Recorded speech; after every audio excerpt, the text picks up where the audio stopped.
1950s का मुंबई एक ऐसा शहर जहां सपने सिर्फ देखे नहीं जाते थे बल्कि उनके पीछे पूरी जिंदगी दांव पर लगा दी जाती थी। लेकिन इसी शहर के किसी कोने में एक और दुनिया भी थी जहां सपने देखने का वक्त ही नहीं होता था। वही घर की महिलाएं जो सुबह से शाम तक सिलाई और घर के काम में लगी रहती थीं।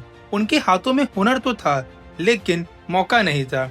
और इसी खामोशी के बीच एक दिन कुछ बदला। मुंबई की एक छोटी सी बिल्डिंग की छत पर कुछ औरतें पापड़ बेल रही थी। सिंपल सी दिखने वाली वो छत एक ऐसी कहानी लिखने वाली थी जिसका स्वाद पूरे देश और फिर पूरी दुनिया महसूस करने वाली थी।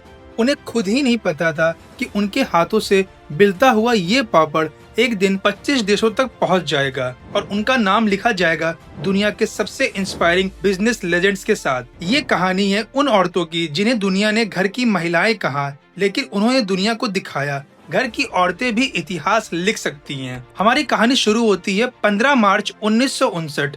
मुंबई के गिरगांव एरिया की एक छोटी सी बिल्डिंग की छत पर 7 गुजराती महिलाएं बैठी थीं। सबके मन में एक सिंपल सा सपना था, अपने पैरों पर खड़ा होना, अपनी फैमिली को सहारा देना और अपने दम पर कुछ कमा के दिखाना। वो औरतें न कोई बिजनेस वुमेन थी, न उनके पास पैसे या ट्रेनिंग थी, सिर्फ एक जज्बा था कुछ अपना करने का। उनके इसी जज्बे को देखकर एक सोशल वर्कर छगन लाल करमसी पारेख, जिनको लोग छगन बप्पा कहते थे, उन्होंने उन महिलाओं की मदद करने का फैसला किया।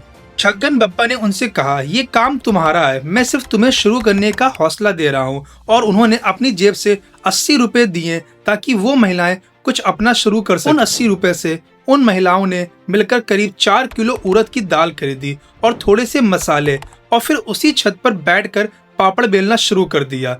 वो खुद ही पापड़ बनाती थीं और खुद ही उन्हें धूप में सुखाती थी और खुद ही पैक करती थी। शाम होते ही उन पापड़ों को ले जाती थी लोकल दुकानदारों के पास। लेकिन दोस्तों, शुरुआत आसान नहीं थी। दुकानदार मानते ही नहीं थे। लोग हंस पड़ते थे कि ये औरतें क्या पापड़ बेचेंगी। लेकिन जब कस्टमर्स ने उनके पापड़ को टेस्ट किया तो उनकी डिमांड बढ़ गई और वही पापड़ जो एक छत से शुरू हुए थे अब पूरे एरिया में बिकने लगे थे। वही छोटी सी शुरुआत बन गई एक बड़ी कहानी और वहीं से जन्म हुआ लिज्जत पापड़ का।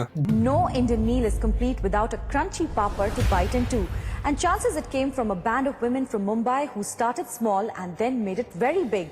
As the Lijjat Papad brand turns 50 today, Prasad Kathe peeks into the world of the Lijjat ladies.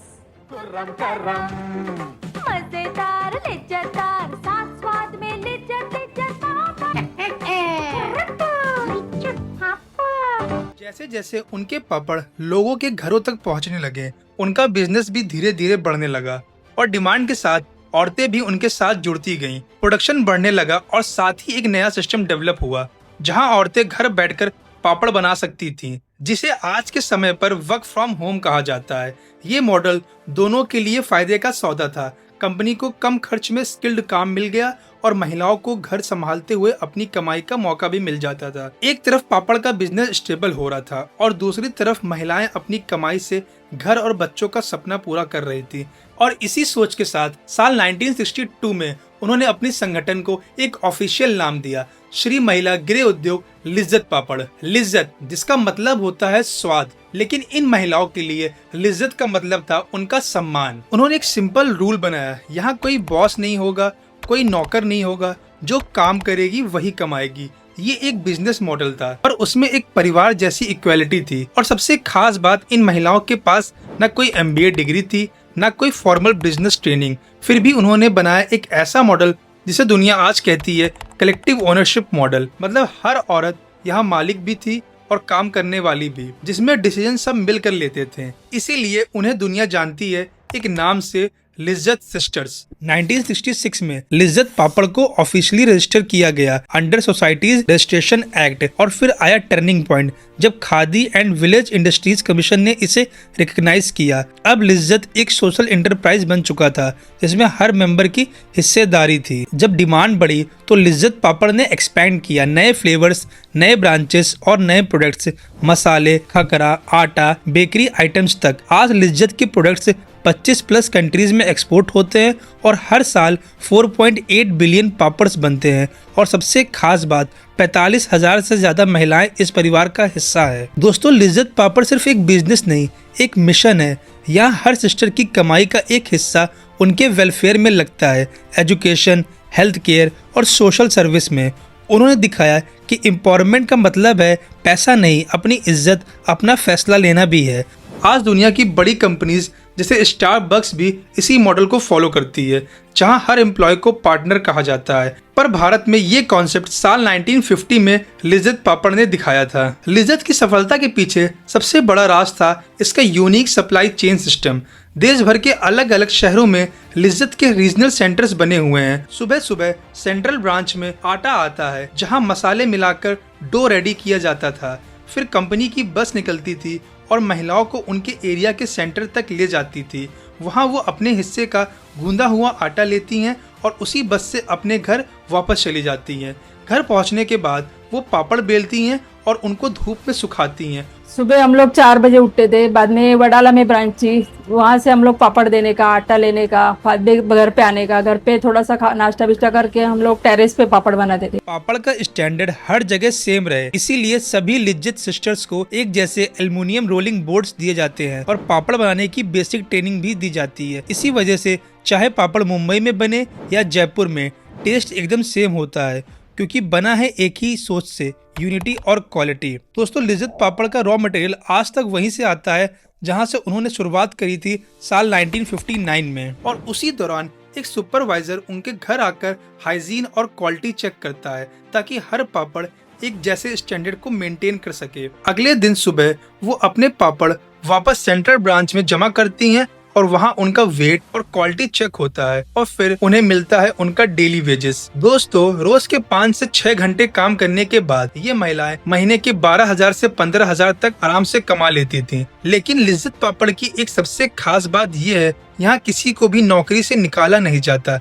जहाँ बड़ी बड़ी कंपनीज में लोगों को फायर कर दिया जाता है, वहीं लिज्जत पापड़ हर डिसीजन में ये देखता है कि कोई भी महिला अपना रोजगार ना खोए। अगर कभी किसी ब्रांच में नई मशीनरी लगनी होती थी तो भी लिज्जत मैनेजमेंट ये इंश्योर करता था कि उससे किसी की नौकरी या अर्निंग पर असर ना पड़े। उनके लिए ये बिजनेस से ज्यादा जरूरी था उन महिलाओं का भरोसा और इज्जत जिन्होंने मिलकर इस ब्रांड को खड़ा किया था। दोस्तों, 1959 में छोटी सी छत से शुरू हुई ये कहानी आज 65 साल बाद भी वही एकता और मिठास लेकर चल रही है। आज लिज्जत पापड़ 17 स्टेट्स में काम कर रहा है और अपने पापड़ 25 से ज्यादा कंट्रीज तक एक्सपोर्ट करता है।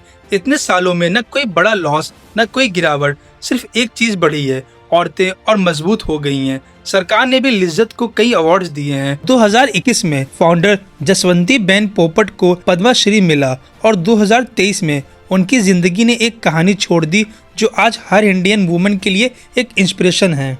पर सबसे बड़ा अवार्ड हर उस महिला के चेहरे की मुस्कान जो कहती है, मैं लिज्जत सिस्टर हूँ। एक छत से शुरू हुआ ये सफर आज 65 साल बाद 1600 करोड़ की कंपनी बन चुका है। जहां 80 के लोन से शुरुआत हुई थी, आज वही ब्रांड 45,000 महिलाओं को रोजगार दे रहा है। दोस्तों, लिज्जत पापड़ की ये कहानी हमारे देश में वुमेन एम्पावरमेंट का सबसे बड़ा एग्जाम्पल है। लिज्जत पापड़ सिर्फ एक पापड़ नहीं है, एक परंपरा, एक मूवमेंट और एक मिसाल है कि एक छोटी सी शुरुआत से भी एक 1600 करोड़ का ब्रांड खड़ा किया जा सकता है। दोस्तों, अगर आपको ये कहानी पसंद आई हो तो अमूल की कहानी भी जरूर देखो। आई बटन पे लिंक है कि कैसे इस देश के किसानों ने मिलकर इंडिया का सबसे बड़ा दूध ब्रांड खड़ा किया। और अगर आपको वीडियो पसंद आई हो तो प्लीज वीडियो को लाइक करिएगा, शेयर करिएगा, चैनल को सब्सक्राइब करिएगा और ऐसी नई वीडियोस के लिए लव यू ऑल।